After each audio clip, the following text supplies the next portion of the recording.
Asuhan ka agad yan. Tapos tingnan mo yung proponent. Kung wala po sa NEP yan, sino ba naglagay na politiko dyan? Yan ang tanungin natin kasi there's always a day of reckoning in the elections. You will always say, kayo pala proponent na itong mga substandard projects. Ay lagot kayo sa amin kasi binaba kami dito. Kagaya po nang nangyari sa Kabagan, Isabela. Paano po yun?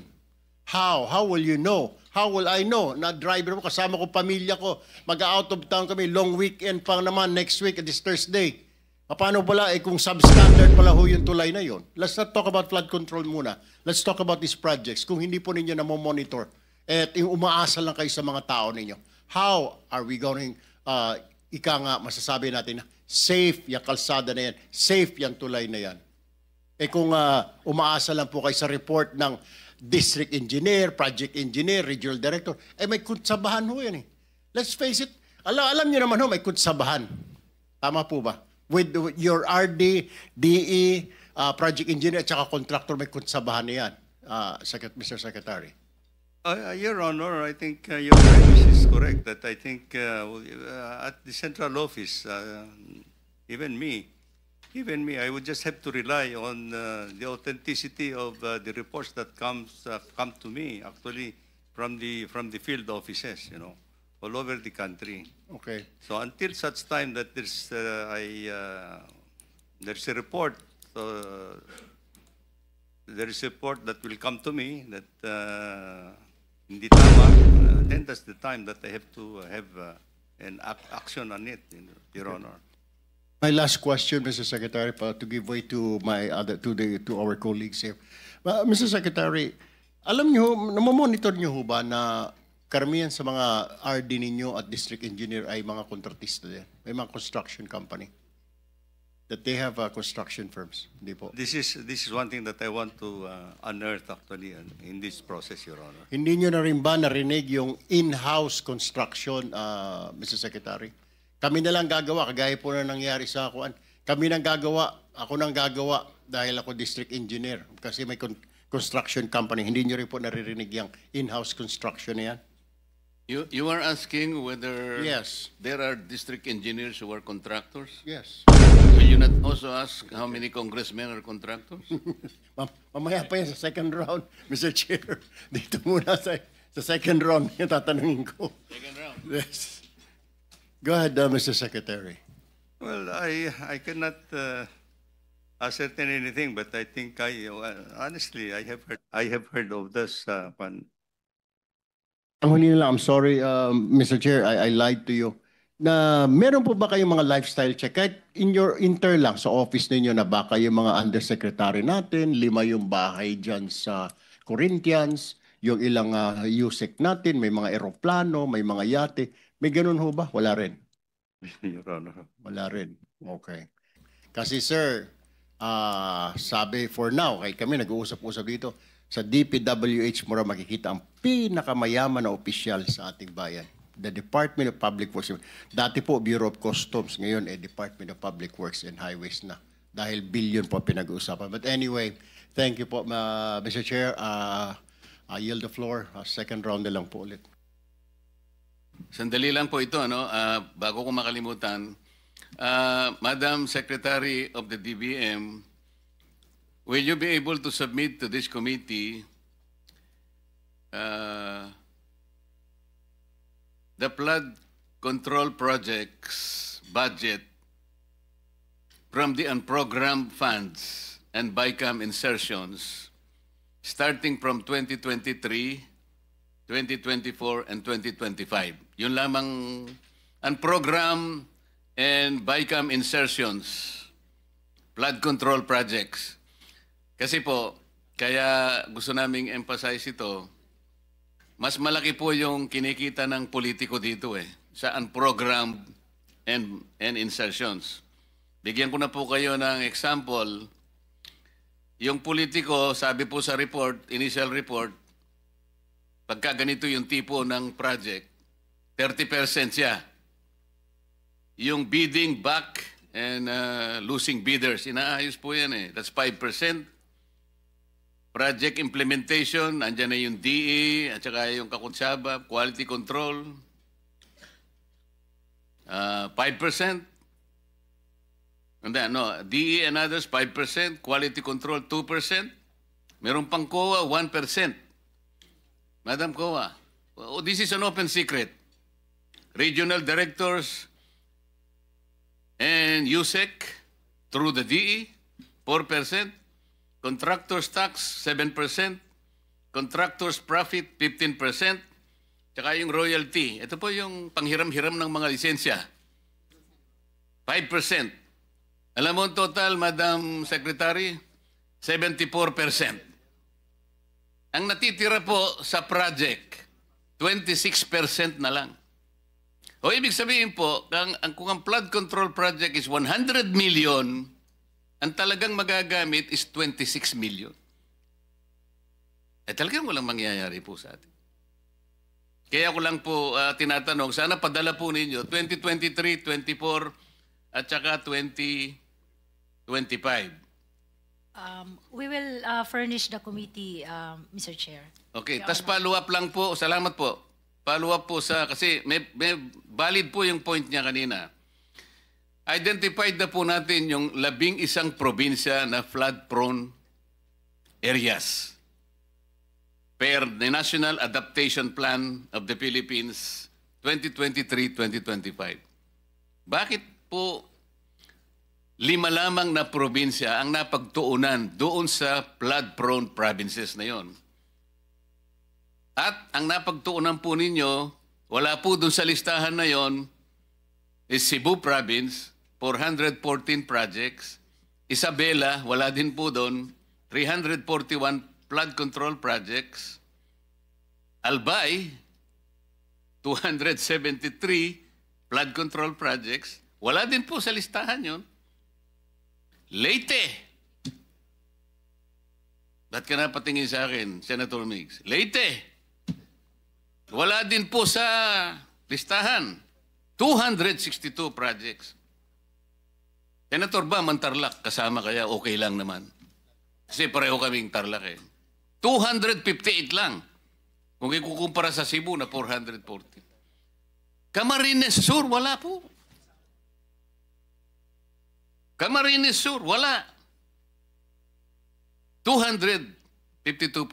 What is the logic, Mr. Secretary? Ang tinatanong po niya kanina, kung nandito lang, wala tayong po problemahin. Whatever equity you have been trying to project, equity. Logic, what is the logic? Wala sa flood. Ba't ka maglalagay doon? Hindi nga sa kasali. Para ba nga nangyari, Mr. Secretary? Hindi naman siya nagugutom. Doon ka nagbigay ng pagkain. What is the logic? Malalaki po ito eh. Well, excuse me, Your Honor, as I've been trying to explain actually, these are actually, first of all, in the National Expenditure Program that we submit, these are the priority projects that are processed actually in the field, no? In the field.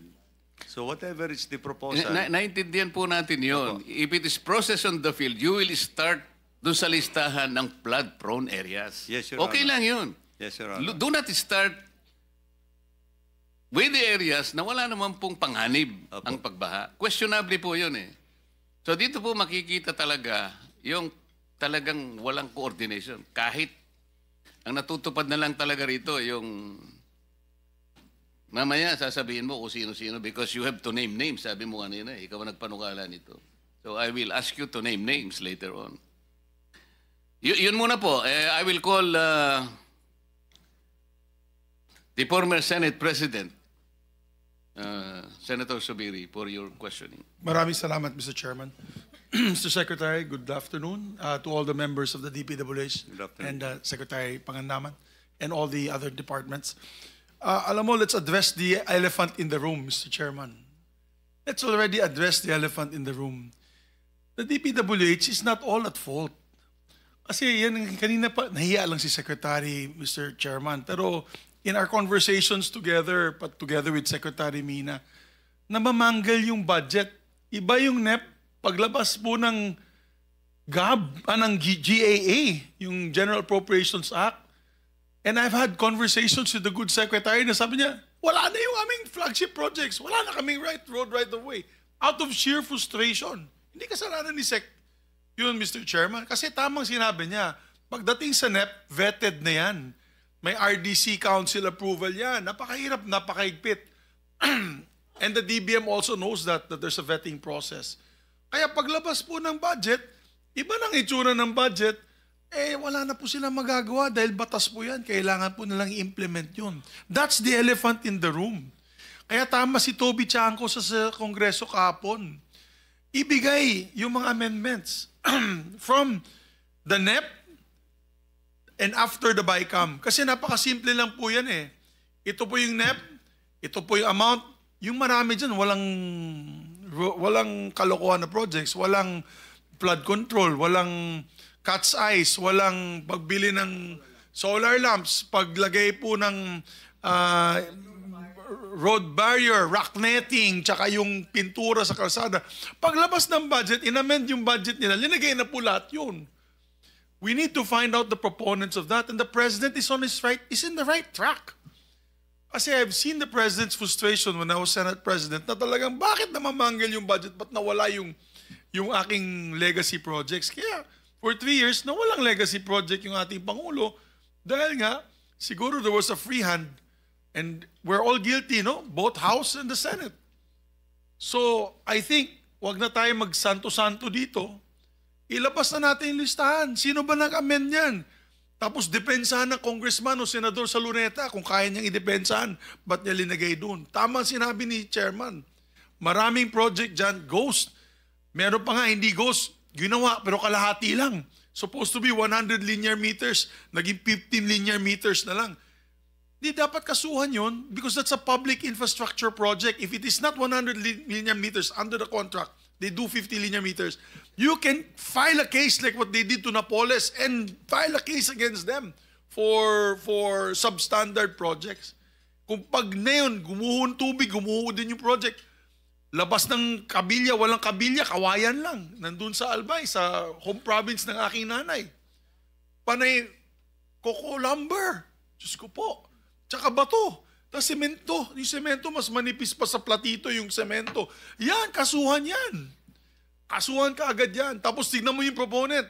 Kung wala po sa NEP yan, sino ba naglagay na politiko dyan? Yan ang tanungin natin. Kasi there's always a day of reckoning in the elections. You will always say, kayo pala proponent na itong mga substandard projects. Ay, lagot kayo sa amin kasi binaba kami dito. That's the elephant in the room, Mr. Chairman. I did not want to make an opening statement, but watching this talaga angers me. And I am so happy that the minority leader, together with Senator Lacson, together with Senator Sherwin Gatchalian, our chairman of the Committee on Finance, and the members of Congress now will be transparent. If there are amendments to be made in this budget, let's defend it on the floor. Kung may kalsada doon sa gitna ng probinsya ko ng Bukidnon, walang tulay, yung mga teachers nalulunod, yung mga estudyante nalulunod, I will stand up here and defend a bridge project for that. And then convince my colleagues for that amendment with the approval of the local government unit, the RDC, and the DPWH. Pero yung mga bulagaan lang na after one night, nandun na lahat. Wala na po silang mavevet, wala na po silang magagawa. Kawawa din yung mga to. They become our punching bag. But let's start from the beginning. Where did the funds come from? Where are the sources of these funds? And let's expose it once and for all. Parang sa nangyari sa Napoles, lumabas lahat ng pangalan. May mga politiko ay ilabas sa mga pangalan. Ilinabas nun at that time it was Chairman Chofisto Gingona III. Yung anak ni Vice President o Senator. Linabas niya for them to defend themselves in the annals of the halls of the public opinion. So, Mr. Chairman, I pray for you. I want you to have more power, more strength, and better health. Because in the next few meetings to come, in the next few hearings to come, people will look towards you and this committee, together with the DPWH and now I'm so happy that Ma'am Mina Pangandaman, she inspects projects na. Maganda po yan, ma'am. You're the only secretary of the DBM that I know who's gone out of the office and actually do actual inspection. Kasi tama po yan, kasi pag humingi sila ng pondo sa project na yan, alam na ni Ma'am Mina Bakit ko bibigyan ng project yan na palpak yung project na yan? So at least alam niya na. So I salute them for now their process for reform. But we must fix what has happened in the past. And if cases have to be filed, let's file the cases if need be. Thank you, Mr. Chairman. Thank you for your prayers, Senator Monsignor. Prayer for you, Mr. Chairman, and the members of this Thank committee. you, thank you. In my list, Senator Mark Villar, Senator Win, it's your... Thank you very much, Mr. Chairman. Let me direct my questions to the good Secretary. Secretary, may rini-review namin yung mga contractors sa project na isiniwalat ng ating Pangulo nung nagkaroon siya ng press con. At i-flash ko lang po sa screen yan. Ito po yung isiniwalat niya, 15 contractors, iba't ibang projects, iba't ibang bilang ng projects, yung tapos halaga po ng projects. Yung pinakamalaki, 9 billion pesos in a span of 3 years. Pinakamaliit, 4.5 billion pesos in a span of 3 years. Itong mga contractors na ito, Mr. Secretary, sino po ang nagre-review kung sila ay may sapat na kapital, may sapat na kakayahan, meron silang experience? Dahil ang lalaking proyekto ho to eh. Hindi ito maliliit na proyekto. Biro mo, isang contractor, number 1, Legacy Construction, 9 billion. Kung i-divide ho natin yan per year, that's about 3 billion per year ang kanyang kontrata. No? So sino ho ang nagre-review ng capability and capitalization of these companies? Your Honor, I think the licensing of these companies will come from PICAB po, yung Philippine Contractors Accreditation Board. So they have to have a valid license. Correct. Then, okay. Then we look into their experience and technical capability. The third is actually we have to look into their NFCC or net financial contracting capacity. And all this actually, Mr. Chairman, is actually the basis for them to pre-qualify to bid. If they pass all these 3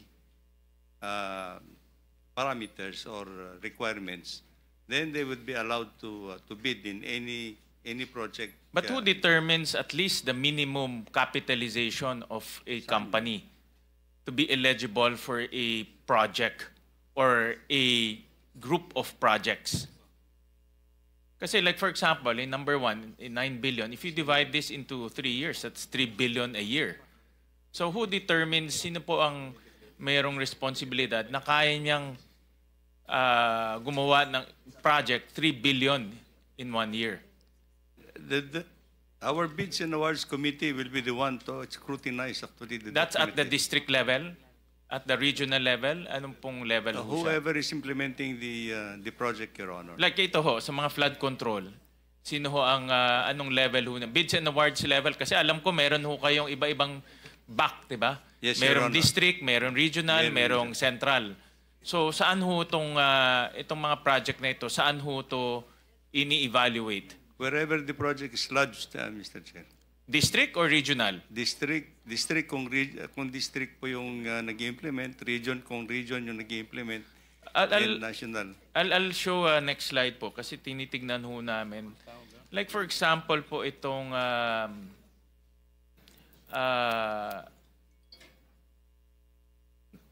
oops, nawala. Nakikita niyo ba ho? Yan. Yung number 4 po, no? Which is QM Builders. Ang kanyang contract is 7.3 billion. Pero ang kanyang capitalization is 1.2 million. paano ho nangyari na nakakuha siya ng kontrata, 7.3 billion? Assuming divided natin per year yan, 1.5 billion a year. Ang kanyang capitalization is 1.2 million. In number 7 po, yung Centerway, ang kanyang capitalization is 45 million. Ang kanyang kontrata is 5.1 billion. Yung 999, ang kanyang capitalization 90 million. Ang kanyang kontrata is 3.9. Yung Wawo, kanina pinapag-usapan natin, Wawo Builders, capitalization 50 billion. Kontrata niya is 4.2 billion.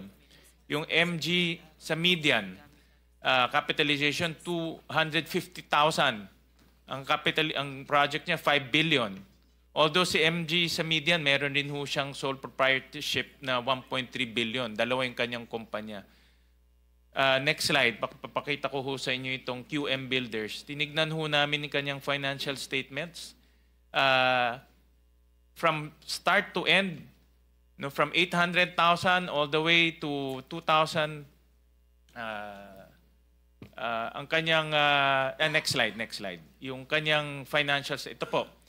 Yung kanyang kinikita, pakita natin. Yan. From 2015 to 2024, revenue is 0. Gross profit is 0. Net income, lugi ho lahat. So paano ho siya nakakuha ng 7.3 billion na never ho siya kumita ni isang sentimo at ang capitalization niya 1.2 million pesos or ang paid up. Ito, isa lang to. No? Mayroon pang mga iba ho dyan na tinitignan ho namin. So paano ho nagkaroon ng ganitong contractor na nakakuha ng napakalaking kontrata?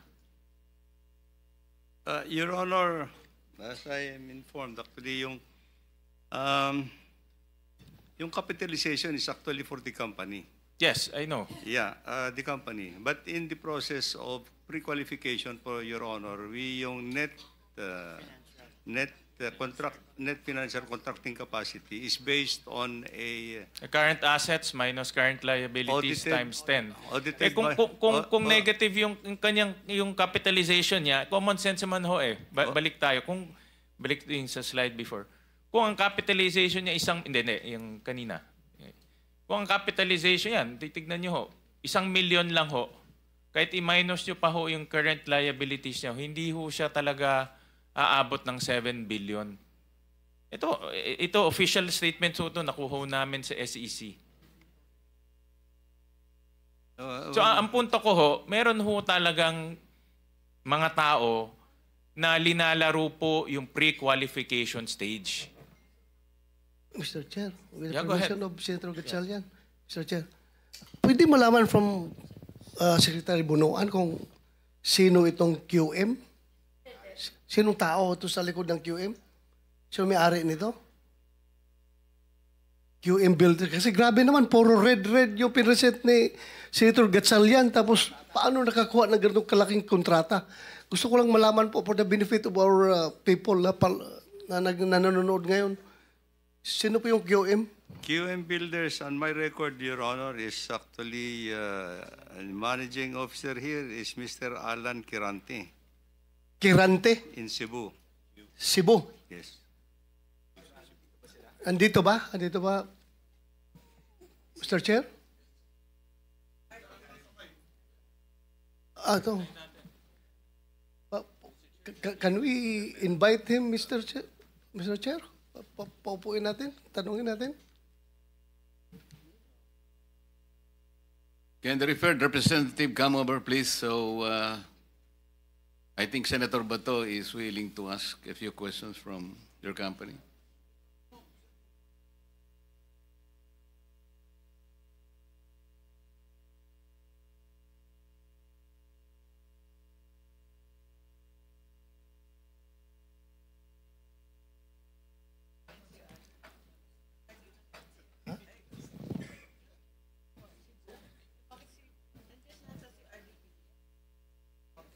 Public work. Director General, I think you have to administer the oath of the representative from this construction company.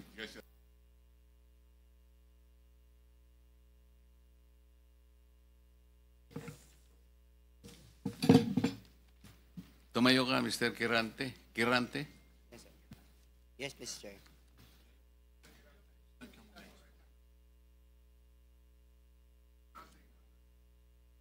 I will. Mr. Chair, with the permission of Senator Gatchalian again. Yes, go ahead. Yeah, Mr. Kirante, ikaw bang may-ari nitong QM Builders na kumpanya? Yes, Mr. Chair. Yung present ni Senator Gatchalian na puro pula, puro logi, can you comment on that? Nagtataka ko, Mr. Chair, kung saan magaling yung information kasi ang QM Builders, nag-upisa tayo sa 1992 as a dealer of hardware and construction materials. Tapos, nung 2003, nag-venture tayo sa construction business. To make it short, pinakita. Ano ko na lang. Totoo ba yung sinabi ni Senator Gatchalian? Hindi, totoo yan. So, hindi totoo? Galing ho to sa SEC. Is easy yan, ang record. Hindi kasi yung totoo lang, sorry, to make it short, yung QM Builders quadruple A at tayo eh. So anong corporation po ang gamit nyo? Kasi ito po, hindi naman namin to inimbento, kinuha namin sa Baka SEC. siguro yung ano yan. Sa Kasi GIS nyo ito eh. Mr. Chair, siguro yung nakuha niyo sa hardware namin, hindi sa construction. Kasi yung hardware namin, Mr. Chair, pareho yung pangalan. QM Builders yung isa, construction supply, at saka yung isa, QM Builders construction talaga. Isabit nyo na lang ho sa amin yung dalawang corporation ninyo. Yung sinasabi nyong construction company at ito yung, ewan ko kung ano ito, yung itong hardware ho ninyo. Submit nyo ho sa amin lahat ng dokumento ho ninyo. Yes, Mr. Chair. Chairman, may just add, FS po, financial statements, audited financial statements submitted to the BIR every year. Yan po, Mr. Chairman. Mr. Chair, dalang-dala ko ngayon. Mr. Kirante, please submit the financial statement of whichever. Ibig mo sabihin, dalawang QM Builders Inc.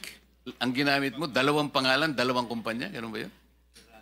Ang nakalagay first, yung QM Builders na nag-umpisa kami sa 1992, isang hardware yon. Tapos noong 2003, nag-venture kami ng another business, yung construction, QM Builders, construction na yon. Bali, isang pangalan, dalawang klase ng business. Kaya nung 2024, naging quadruple A tayo. Kaya, sa tingin ko, mali. Kasi yung NFCC namin, 40 billion eh. Ngayon. Kaya ngayong kuha naming project is only, wala nga 10% sa project namin nakuha per year. Pasabit na lang sa amin, Mr. Kirante, nung mga dokumento. Yes, Mr. Chair. Thank you, Thank you. Senator Sherwin. That is why, with your presence today, I hope yung mga umiiwas ngayon na mga contractors na hindi pupunta dito will be inspired, will be motivated by your presence na nasagot mo na yun pala sa isang kumpanya mo. So, sana magsisipot sila. Yung mga absent ngayon, next hearing. Di ba? Hindi kita dinidemonize dito, ha? I am actually giving you the chance to present your side. Kaya dapat ganun din ang tingin ng ibang mga contractors sa pinapatawag natin. Yun lang, Mr. Chair. Thank you, Senator Gatchalian. Thank you, Senator Bato. And Mr. Kirante, kayo po ang presidente nitong korporasyon. Yes, Mr. Chair. At kayo rin po ang naglagay ng kapital. Yes, Mr. Chair. Nakita ko sa inyong articles of incorporation, puro mga, mga anak nyo, kamag-anak, puro Kirante. Anak yon. Mga anak nyo po. Oh. Kasi baka yung, i-clarify ko yan, baka yung nakita mo dyan, yan, wala pang income yun kasi hindi pa transfer ng hindi pa incorporated yung QM, Mr. Chair. Ngayon, ang process pa yon kaya walang kita eh. Hindi pa, mali pala kanina eh. Sorry. Pero mali pala kanina yung nakita ko.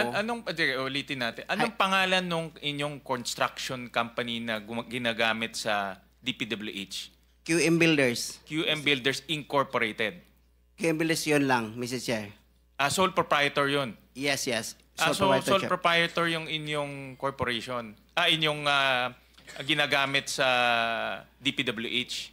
Yes, Mr. Chair. Kasi kami lang nag-umpisa yung mag-asawa. Tapos yung anong pangalan ng hardware ninyo? QM Builders pa rin. QM Builders Incorporated na.